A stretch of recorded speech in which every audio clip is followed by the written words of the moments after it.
welcome to a little look at a project that I'm working on right now, in which I have been weighing every item in my backpack and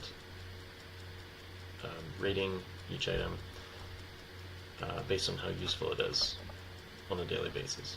So basically I have a spreadsheet that I made. I'm not really sure why I made a spreadsheet initially, but I did.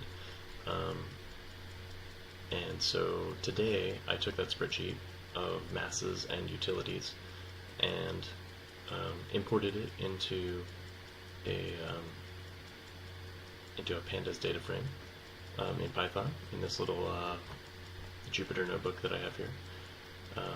So I was kind of running down what I did here. So I imported pandas with the usual alias. Also from pandas I imported Excel file, which is used for, you might have guessed, reading Excel files. Then I used the pd read underscore Excel to read my file, which is called backpack xlsx. Then we just kind of grab this, grab the head of the file. There's a couple things I didn't like about the way I set up the file. It was really great for human use, but as far as programming with it and referencing these unwieldy columns, I wasn't really a fan. So I decided to drop this first row, which was just used for totaling the mass, and then I also decided to drop this column here, mass per utility point, because I'll really do more advanced analysis later.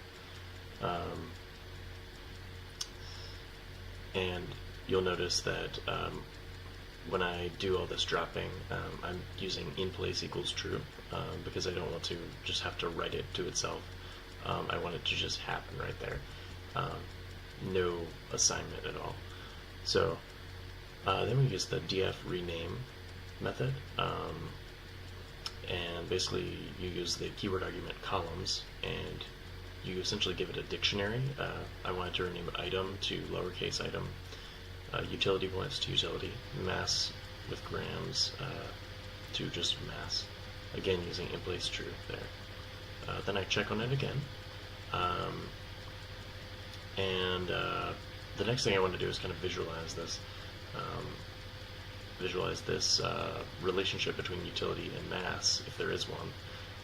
So I import pyplot from matplotlib. I create a scatter plot using the utility and mass columns.